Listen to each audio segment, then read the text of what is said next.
Family, what is up? Welcome back to a cooking dinner episode where I show you how I make 4 to 5 different dinners for myself throughout the week, sometimes a dessert depending on the week that I'm having. I'm going to start off with a pasta dish today. I began just dicing up an onion. However you dice your onions, There's no really particular way. But I love sauteing me some onions and peppers in my pasta dishes. So I'm just going to begin dicing me up some onions and some green bell pepper. I have been using Instacart a lot, so I was furious to get ground turkey breasts and not just ground turkey, but nonetheless I decided to just go with it because I had it and I didn't want it to go to waste. So I'm gonna just oil me up a pan where I plan on grounding my meats. So once I throw the meat in there, I began seasoning it with just really some of my favorite seasonings out of the pantry. I go a little heavy on me some seasoning salt. We're going to use my all-time favorite seasoning, adobo. I put adobo on every single thing. I'm going to use a little bit of onion powder, black pepper, and we're just going to season that up really well and then begin browning it.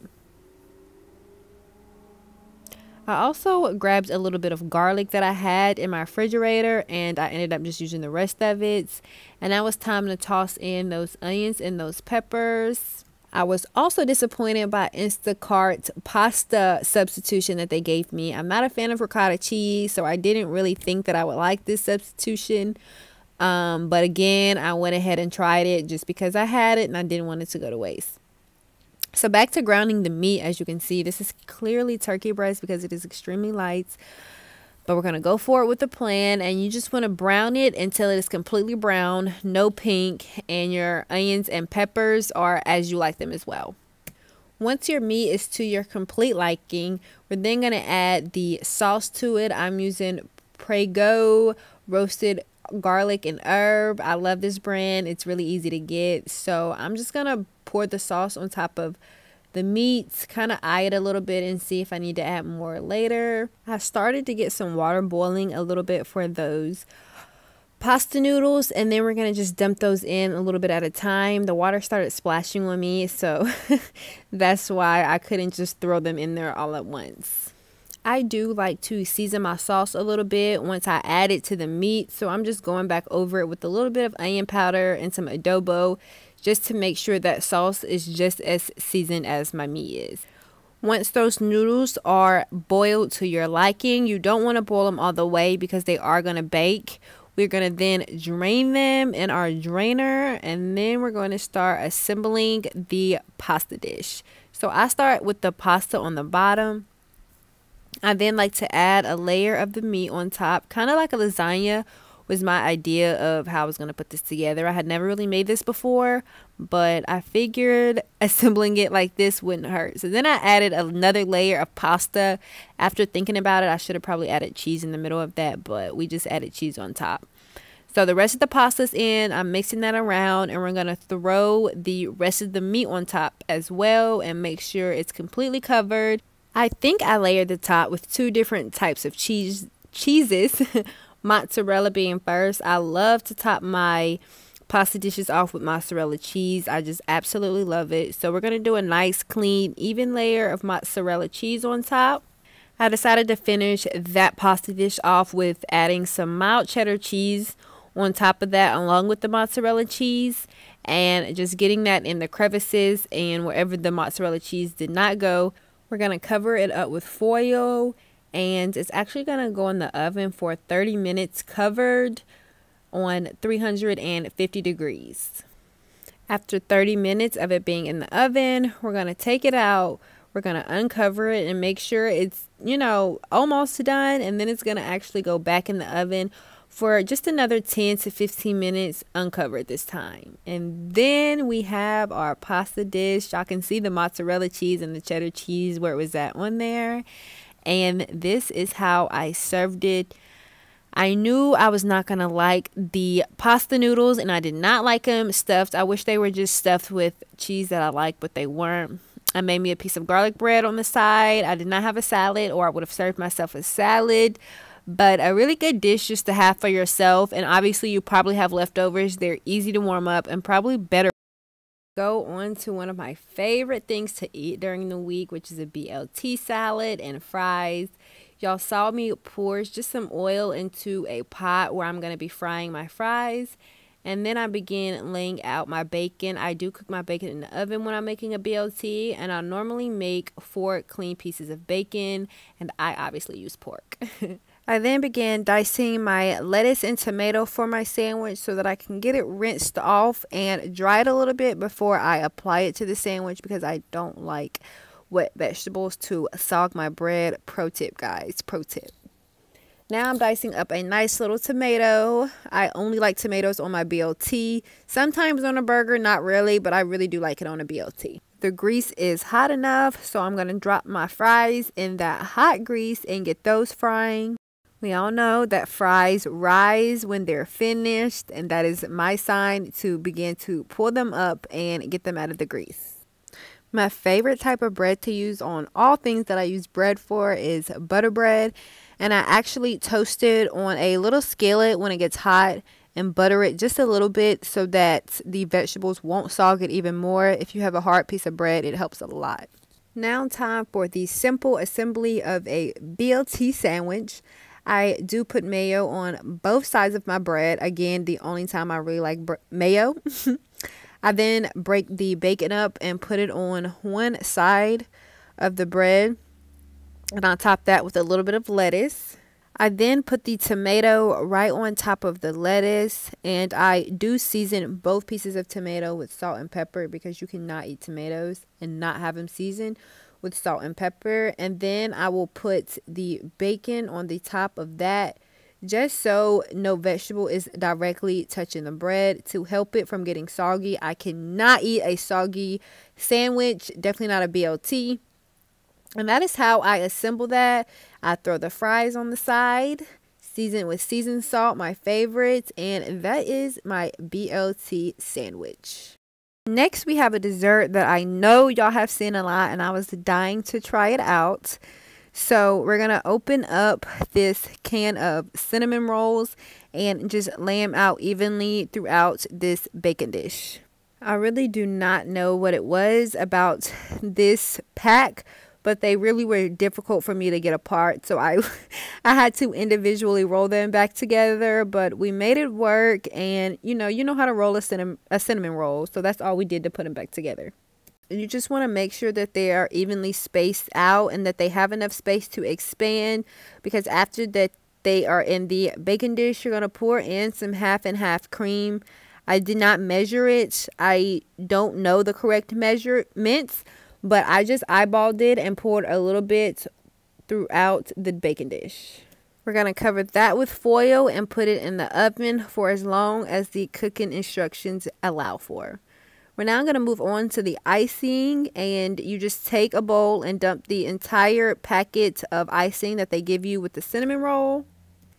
Then you want to add a little bit of powdered sugar. Guys, again, I did not measure this. I just did it to my own liking, because why not? I also added in a little bit of regular sugar. Actually, I didn't add in a little bit. I added in a lot of it, actually.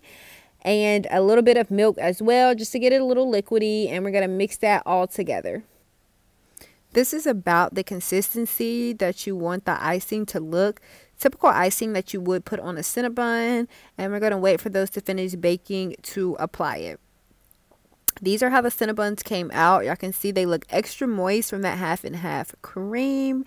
I let them sit for a little bit before I begin icing them. Not too much, so they're still a little warm and can melt the icing.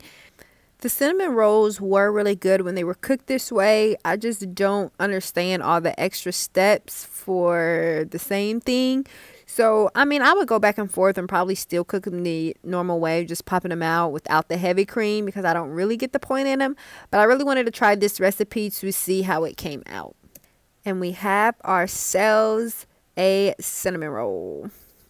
Y'all were dying when I posted this fried buffalo wrap on my story, so I wanted to show a tutorial on how we make it. We get a tortilla wrap and we layer it up with some ranch. This is at work, guys, so y'all gonna see a lot of work things. I like my buffalo wrap with a little bit of lettuce in them. So we're putting a little bit of lettuce on the middle, and then we're going to get some red onions and just chop them up so they're not so big. And they are going to go on the flat top. We're just going to lightly saute these onions as well as the chicken that's going to go in our buff wrap. And make sure y'all season y'all's chicken, whatever type of chicken y'all use. We're just using some chicken breasts that were cooked and cut up. We're going to toss it around, make sure they're cooked thoroughly through. So this is butter being added. I honestly don't know why butter is being added, but hey, we're going to go with it. And I'm going to tell y'all that it's butter being added. And once that chicken is done, we're then going to add some cheese to the buff wrap before it goes in the fryer. And we're going to transfer the chicken and onions to the tortilla. The most important part about a tortilla, y'all, before it goes in the fryer is how you roll it. And this is the technique of Landon rolling my buff wrap. I don't know how to roll a wrap, so he got me right.